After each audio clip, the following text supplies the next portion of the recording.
nights, that's how you want them to go. You could script it. That's how you want it to go, where those guys come out and get us off to a good start.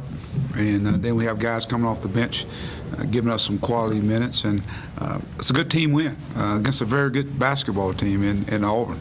I thought defensively we really challenged them at the three-point line, and one of the things they do well, they really attack, and therefore they would get into the free throw line. But again, I thought our guys did a good job of sharing the basketball. We established inside with Daniel early on. Made some shots early. We made shots, and then of course we started going inside, and Daniel was they had no answer for him.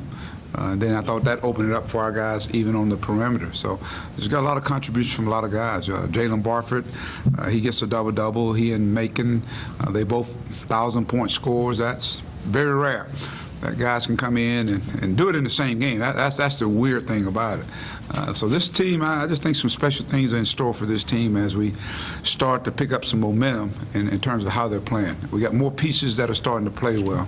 You look tonight, Orlando Cook really stepped up and played well. I thought Adriel Bailey played well. And you notice I always talk about those other guys.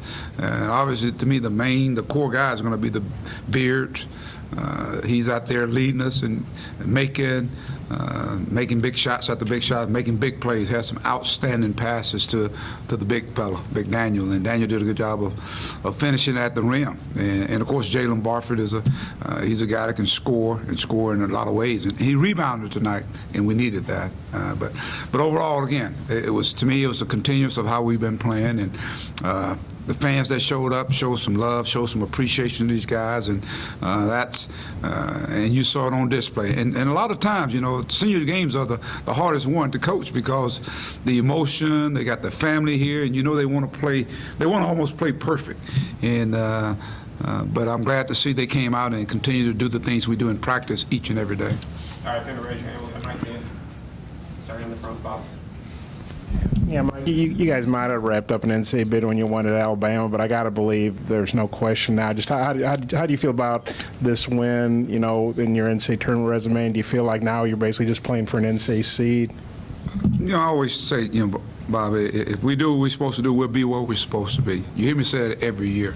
And to me, that's our goal, is to win a championship every year. So in order to do that, you got to be in the tournament. So in terms of where we are, to me, we got to finish this season out, and we'll see what takes place after that, because the only automatic bid comes from the SEC tournament.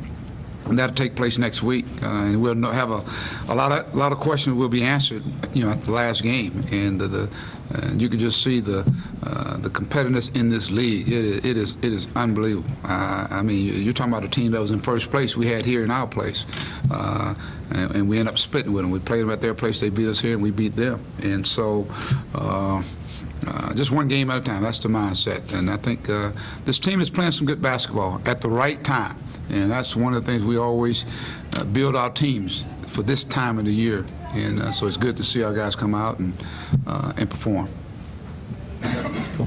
Just Mike, along the lines of wherever this team ends up going in the tournament and the postseason, how confident do you feel about what they've been able to do, how they've regrouped and gone on this late season winning streak and come together? I think it just speaks volumes to the leadership on this basketball team. I mean, there's been a lot of, shaking and moving and doing this and doing that. And, as a coach, when you put a team together, obviously you got to make all that thing mesh together.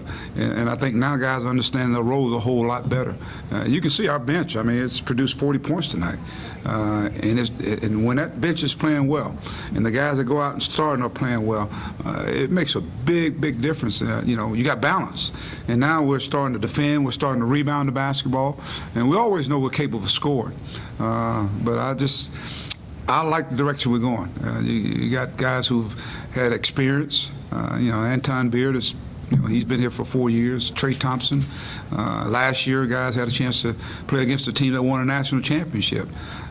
And I really believe that this schedule that we had, I thought it prepared us for this. And although we got to a slow start in conference play, I think we learned a lot of lessons. And not only that, Now your young guys get a chance to get acclimated. Let's say Daniel Gafford. We're seeing him playing some of his best basketball. I mean, this, you just think about it. This kid just came out of high school, and this guy he's playing unbelievable. These guys are comfortable with each other now. Bob, go. Mike, Buckford had 10 rebounds. What do you think of him on the boards? Well, I think I challenged him because I think there was a game we played Kentucky. He probably had 0. And so in the last couple of games, he's starting to pick it up, and he's capable of doing that. And then when the guards rebound, it puts us in position to win the rebounding war.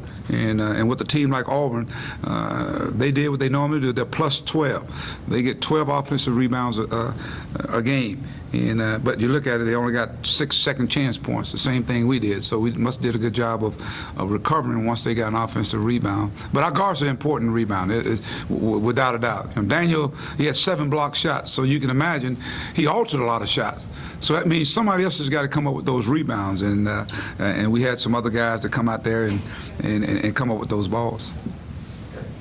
Mike, I guess along the lines of what Gafford has done, how fun on a night like this, or how impressed are you overall just with the progress he's made all season and what he's done in his first season? It's changing before our eyes. I think he's no longer a freshman anymore.